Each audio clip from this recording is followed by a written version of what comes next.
Welcome to the Line Life podcast. I'm Jeff Postlethwaite, Senior Editor of T&D World, and today we're bringing you more stories of the grit, courage, and inspirational teamwork that it takes to be a line worker. Hello and welcome to the Line Life podcast. My name is Amy Fishbach and I'm the field editor for T&D World magazine. For part 5 of our Faces of the Future podcast series, we are featuring guest apprentice Kendra Saracen of Hydro One. Kendra, thank you for joining us today for the Line Life podcast. Good to be here. So Kendra, first of all, you went to college for electrical and then you went into Powerline. What inspired you to work in the energy industry? Well, as you said, I went to school for that, for electrical, couldn't get in.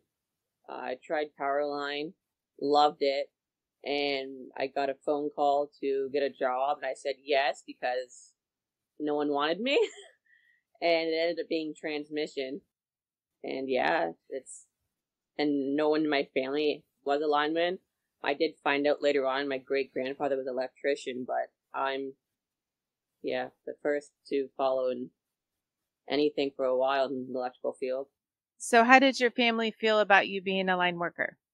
At first, they didn't really know what it was.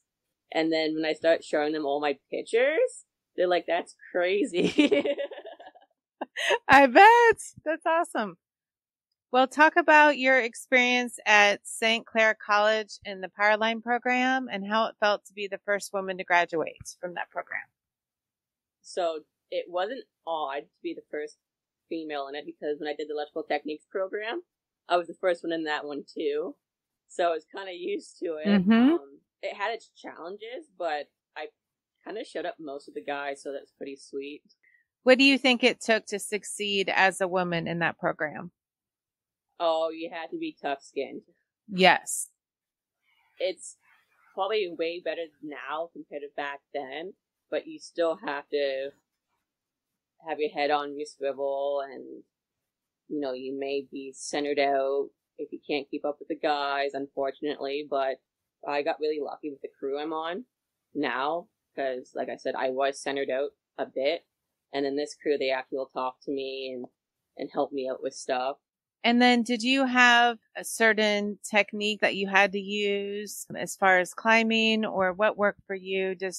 Were you a little bit shorter than some of the guys you work with? Oh, yeah. Sometimes climbing does suck because I always say I need to be 2 inches taller because sometimes I have to position myself to reach a piece of steel to pull myself up, or even to use cutting tools.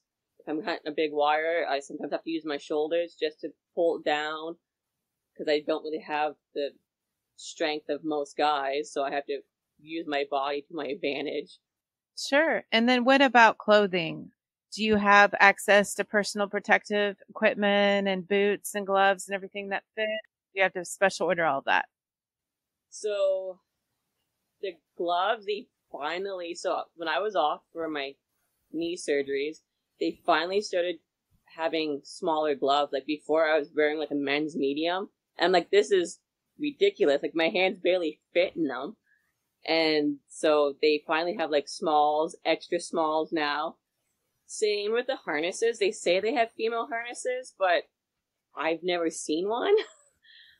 So like my climbing harness is a small medium and it fits okay. Like I'm not going to fall out of it, but I got a newer harness and like I'll fall out of it. I'm like, I'll stick with my old one. My feet, I'm okay with that because I don't have really small feet. So I know a lot of girls struggle with that, but I got lucky there. So I don't really do a lot of distribution work, but with school, you do. And my issue with that is like the rubber gloves, they don't fit me at all. Like the smallest ones they gave me were like an 8 and my hands were still floating in them. It was hard to like hold the tools and do the job. So I don't know if they actually have smaller ones or not. And you just have to unfortunately deal with that. But there's some struggles and some stuff. No, I get it. Love your hair. It's really pretty. So what do you do with your hair when you're climbing the towers and everything? I put it in a braid. Oh, that's good. And then what I'm doing, I'll wrap it behind my hard hat. Yeah, that's good. I love it. And then talk about what you're doing right now as an apprentice with your crew in the field. So right now, I'm very lucky with my crew. We get to do a variety of things. So this week we were clamping in fiber and unclamping. A couple weeks ago we were doing Z brackets. About maybe 4 months ago we were doing glass change. In the past I've learned how to splice fiber, which that was kind of cool. But usually you get on a crew and you get stuck with one job. Like you might get stuck with glass change for years on end, or you might just be replacing steel or modifying a tower or just doing fiber. So we're very lucky. I think in a month or so we'll get to go to London and start the battery plant in St. Thomas. So that's about 17 towers we got to build and string and add fiber. So yeah, That'll be great. Yeah, that sounds great. And then you hurt your knee, but you're still able to pull through. Talk about what that was like for you working out in the field. so actually I hurt myself at work. I was building a BPE, which is just a smaller tower. It's just weird because I'm a hunter and stuff, and I tweaked it on a rock wrong. Like, but I had to do a lot of work. Like a couple years ago, they didn't even think I could walk properly. They didn't even think I could even be on a tower. But here I am. Luckily, I'm stubborn. Like I can climb a tower. Doesn't really like climbing a pole, but I can still climb a pole. Luckily, we're not on them that much.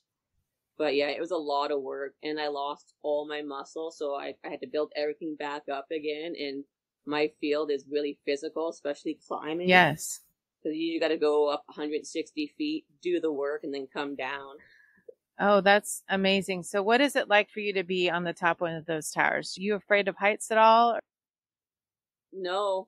Like, when I first got onto the job, it was kind of weird because, like, St. Clair has no tower. So, like, I knew nothing about the two sides. But, yeah, I get up there and I feel like, I don't know if I can say badass, but I feel kind of like a badass up there. Like, a couple weeks ago, I was up on top of a tower and I had to reach way out, put wraps on the fiber, and put a dampener up there. And I got some cool pictures from the guy on the ground. Like, it was, I could barely even reach it, but I got out there and did it. That's incredible. And then do you think your background in electrical helps you in Powerline? Like, are you using some of the skills and training that you got from that program? Yeah, so it did help me to understand what it was kind of about. Like, I learned how to do my knots. Some of the schooling, like electrical theory and stuff like that, that totally helped with that. And obviously, well, I don't really climb a pole much, but like, I got to learn how to do that and learn how to use a bucket truck. Now, we usually don't use too much bucket trucks. We usually use a lot of cranes, and we have operators for that. But if I didn't do the Powerline program, I think like I would have been behind. Like, I wouldn't know how to do series and parallel circuits. I wouldn't know what a transformer was. Like, I would have been kind of lost, and I think it really helped me. And then what do you think are some of the challenges of working as an apprentice in today's utility industry? Depending on what crew you get, sometimes they don't like to help you out. They think you know everything. Especially if you went to school, that's not really the case, especially if you go on the transmission side. Like, it's, when I go to school, they basically teach you more distribution, and they have like 1 or 2 activities for transmission. So like, I say it's like 2 different languages. Like, you're good at English, and then you go to a different one, like French, because that's what I learned in high school, in grade school. Like, I was okay with it, but you kind of struggled. Yeah. Sure, absolutely. How do you think training for apprentices is different than in years past, and how is it helping to prepare you for the future? There's a lot more safety now. I know, especially with hydro, we do annual training every year. So like, we're doing pole top rescue, tower rescue, CPR, and first aid. You get training on Argos and snowmobiles, and depending where you're at, boats. And I know when I went to school, because they mixed me in with the distribution, some of those guys don't even get all that. Like, they'll rather get it once and it's done, or they don't get any of that training. So it's kind of like, it's kind of sad, because like, you kind of need to know how to rescue somebody if that scenario happens. Or even with like your first aid, like if you do it once in a while, like like last year, I think I had first aid like 4 times. I don't know why, but I did. It's a good skill to have for sure.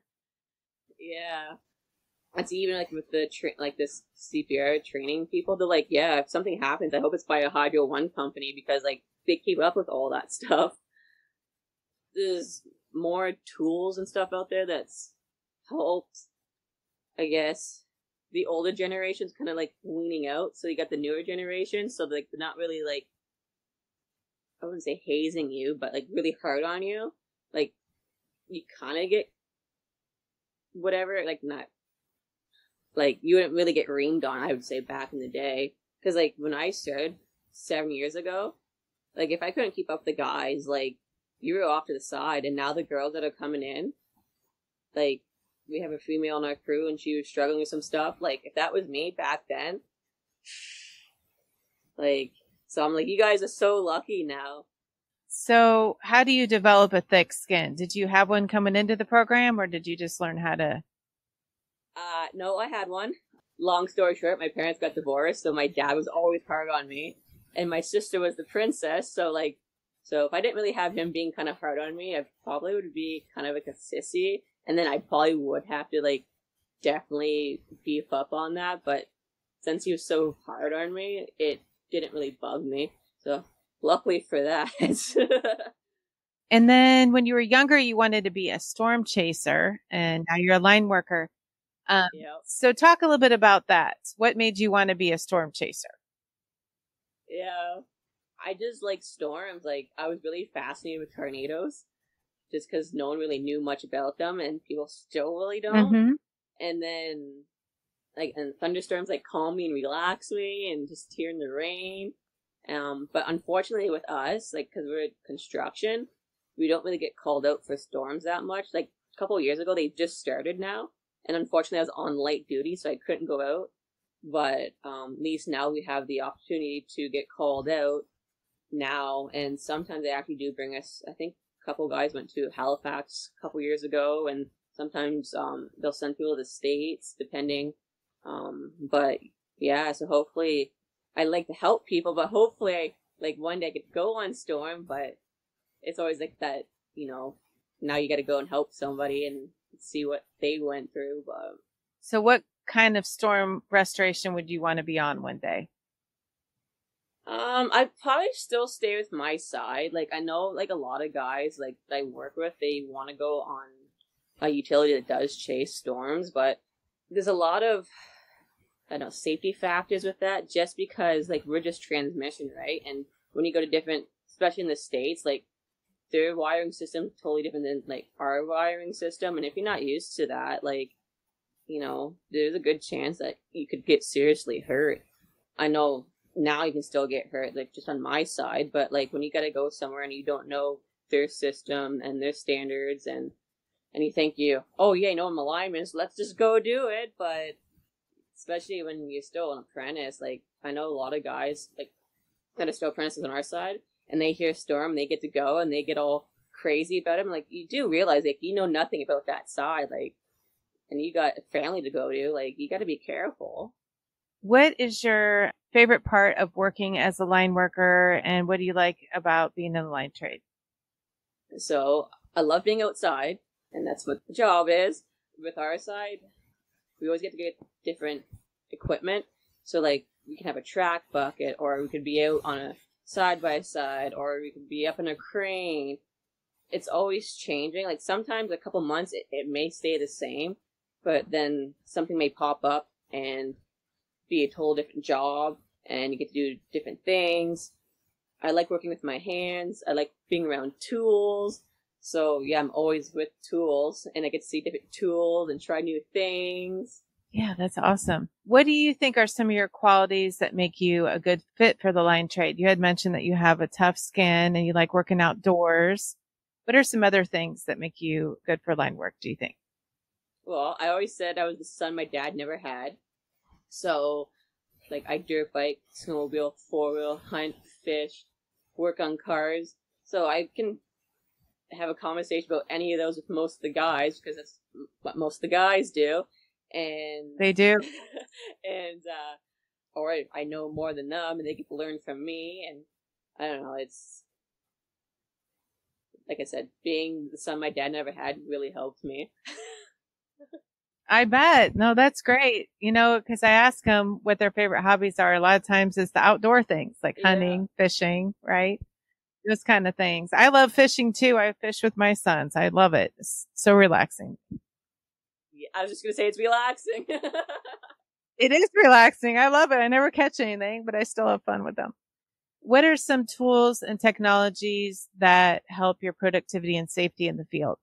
So, cutting tools. So, like, we had ratchet cutters. Now we have battery cutters. So, like, instead of just ratcheting and trying to, like, when you get depending on the thickness of the wire, now you do one and it just cuts it just like that. You just feel like you have to hold the tool. So, hopefully, at least you can do that. It's not that heavy. Okay, technology. So, obviously, bucket trucks. It's always kind of nice when the crane can reach the top of the tower and you can work out of the bucket of the crane. Because some days you just don't want to climb all the time, especially if, like, even, like, the small towers we're on now, it's, like, 100 feet, which is nice, but, like, you just be like, I don't really want to climb, and we have a bucket, and you can just get up there, and it just saves your body from, because if you look at me, I'm covered in bruises, because I'm rather smashing off the steel, or just touch the steel and I get a bruise. So yeah, when we have different tools like that, like, sign me up.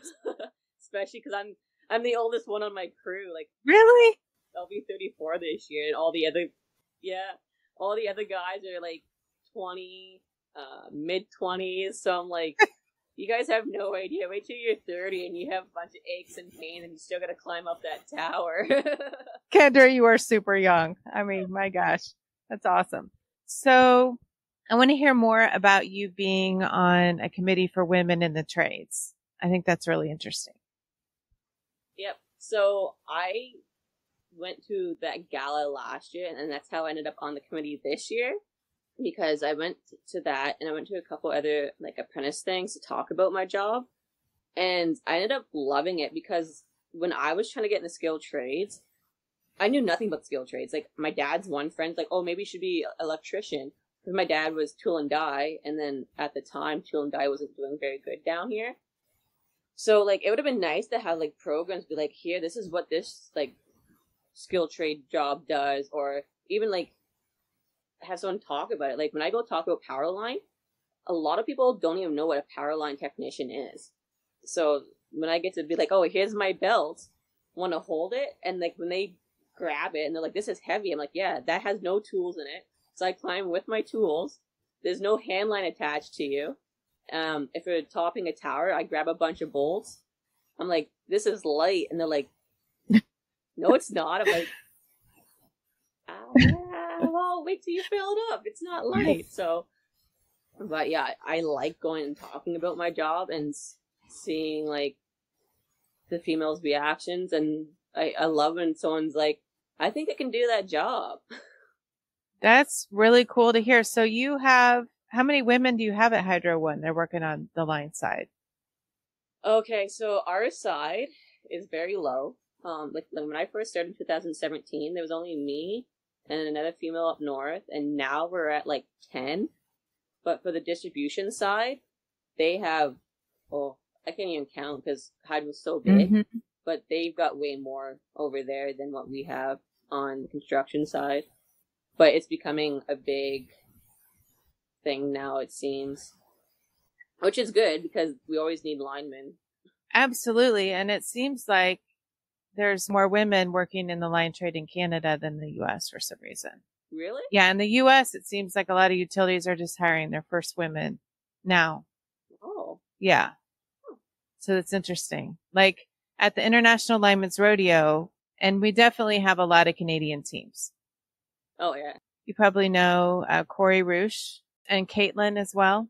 Yeah, but the International Linemen's Rodeo is a great, opportunity for you to see people from all over the world working in the line trade, if you ever get the chance to go. It's the 40th year this year in Kansas City. So, yeah, and this you got to climb poles. There's no towers there. But there's definitely some transmission guys. Oh, yeah, probably. Yeah, there's some transmission guys that compete, I'm pretty sure. So, Yeah, see, I would suck on that side because I'm so used to a tower. And then what's your advice to other young women looking to enter the trade? What are some lessons that you learned? Make sure you're fit. Go to the gym. When I was trying to get in, I was fit, but I ended up beefing myself up a little bit more, and luckily I did because everything on the transmission side is heavier than the distribution side. Yeah, I would make sure you're fit. So are you talking like weight training or more cardio, or how did you get ready? So when you climb, you gotta like balance yourself out between like your legs and arms so you don't burn everything out. But yeah, like I don't really do so much cardio. Like I do a lot of weights on my legs and on my arms, but I also have to be careful with my knee injury because some days it's like I don't like you today, so we're not gonna do this. So, and even if you do have an injury, like you gotta understand, like, can you do this job? Because if I wasn't stubborn, like I wouldn't be able to do my job, and I would have to go find a new one, which would kind of suck because like they were trying to get me to an office, and I did not want to be in an office at all. You know what? That is not uncommon. I think a lot of line workers feel the same way. They want to stay out in the field. They want to work outside with their hands. They don't want to be inside an office. So I get that. Yeah, I couldn't sit down in an office all day after being outside. And is there a moment during your career that really stands out as memorable that you'll never forget? Mine is me getting hurt. When I first started, obviously I was first female a lot of guys worked with, but I got to like build a tower line from like the ground up. Cool. Like I didn't get to do anything like crazy, be like, hey, this is what, but it was sweet, like building a tower from the ground up, and it was mainly apprentices because unfortunately we were slacking some journeymen, but like that was a big accomplishment because we were all like just read off of like orientation, like none of us ever did line work before. Mm-hmm. Well, I bet that was exciting. Oh, it was because I got to see everything from the ground up, got to read prints, and got to go on a diving board for the first time. Got to use a fiberglass ladder because when I was in school for orientation, we had to use a rope ladder, and that was not fun. Oh, I bet. When I got, like, we just only had to climb the tower to the bottom arm and go down this rope ladder. Like, when I came down after, like, my arms were just killing me. Because the rope ladder, you had to be all spread out so it would fold on you. Like, and the fiberglass ladder, it's just a straight ladder. Like, you don't have to worry about anything. But, yeah, it was great. That sounds great. And then what about safety? Can you talk about staying safe while working as an apprentice in this field? So, usually the brother's keeper. I know it's kind of politically incorrect because now there's females in the trade and you get to be careful what you say, but I'm still old school and I don't really care about that. Like, but everybody usually watches your back, which is nice. With all the safety equipment, because hydro is really key on safety. So rather they're improving stuff, and the nice thing is like when they make things a little bit lighter. Because when I go to school, like they have like our climbing sticks, and like they're heavy, and I'm like the sticks that we have, like why? Like when I was there for 2 weeks, like my first week, like my core was so crazy sore because I'm like my stick that I use at work is not the same as they were using in school, and then so like when we gave them their opinion, like I don't know why they keep them, but at least they don't have them out in the field because I'd be like I'm not using this. And they were telescopic too. I'm like, that doesn't make any sense. Cause I was kind of always scared about hitting like a button and like it would collapse on itself. It would never happen, but like you never know, right? What else do they have for safety besides our training? Like training's always a big thing. And then obviously our PPE, like we get our gloves and stuff now, and like now I have small gloves instead of using a men's medium, so that's great. That's awesome. I'm really hoping down the line they'll have pretty much everything to fit a woman. Yeah, and I think that's the challenge because, like, even with our clothes, like, they changed all that a couple years ago, and like when I ordered stuff and I came back, I'm like, none of this stuff really fits that great. Like I had to order like 2 sizes bigger than like what I would, and then for whatever reason they wouldn't let me order the guy stuff because I know what size the guy stuff actually fit me. But yeah, so eventually, like I'm guessing they're gonna have way more. Like hopefully, I would like to see like a harness for females because I know the one girl on my crew, she's tiny, and the one I think there's like a safety rating on it, and she just makes it like. So that's a really good point. I don't think I've seen anything like that out there. So yeah, like people say they have harnesses, but like what kind of harness? Like a bucket harness or whatever, but like a climbing harness, like I don't know if they actually have. I don't know if they have a full climbing harness. I think they might have bucket harnesses, but I haven't seen a full climbing one. So that would be kind of nice because that's. Or what else? Boots. Like a lot of girls have issues with boots, and then even I think I've actually heard issues with a climbing belt. Like I was tiny when I first started, but like I had no issues. But I've actually heard females kicking out, and their belt comes right up to their armpits, and I'm like, what? That's scary. Yeah, you don't want that to happen. Like, I'm like I kicked out, never happened, and I was tiny, but I think even like the girl on my crew, she mentioned something like that too, and I was just like, that's kind of scary. Like when your belt goes up there, I'm like, your belt's not supposed to go up there. It should not go up there. That should not be happening. Oh my goodness. Well, what do you see in the future for your career? You said you want to stay outside. You don't necessarily want to move into the office. Yeah. So where do you see yourself down the road? So I'm hoping my knee will last a bit Mm-hmm. because they did tell me I will need a knee replacement, unfortunately, because I had like 3 surgeries done to it.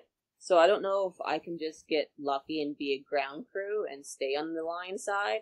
But if not, I would like to maybe go on the electrical side, like work in the station. And that way I'm still outside, but I'm not climbing. And if I do have to climb, it's not that high up.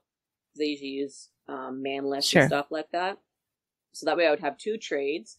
So that'd be kind of cool. But yeah, I'm hoping to stay on the transmission side as long as I can. I'm not planning to switch over. I have rotation maybe coming up. But then I just heard like they're only selecting a few people for that. So it didn't really bug me. Because I don't know much about that side, and I feel like I would be kind of like shunned and put on like poopy jobs because I'd be useless. And I don't know, especially coming from transmission, they don't really like to help us that much, and especially being a female. So yeah, so I'm just hoping to stay on transmission as long as I can. Mm-hmm. Sure. Yeah, it sounds like a good group. And is there anybody on your crew or friends or family you want to give a shout out to on this podcast? I won't say his name, but my foreman that I work for, I would like to thank him because he got me on his crew and helped me out with a lot and pushed me a lot. That's wonderful. I love hearing that. Well, Kendra, thank you so much for joining us for the Line Life podcast. We enjoyed hearing about your experiences working in the line trade, and we wish you the best of luck for the future. Thanks for having me. This episode of the Line Life podcast was written, recorded, and edited by Amy Fishbach. It was produced by Jeff Postlethwaite. That's me. To listen to past episodes, visit www.tdworld.com/podcasts or find us at Podbean. You could also drop us a voice memo or message at linelifepodcast@gmail.com with your comments on this episode. We'd love to hear from you.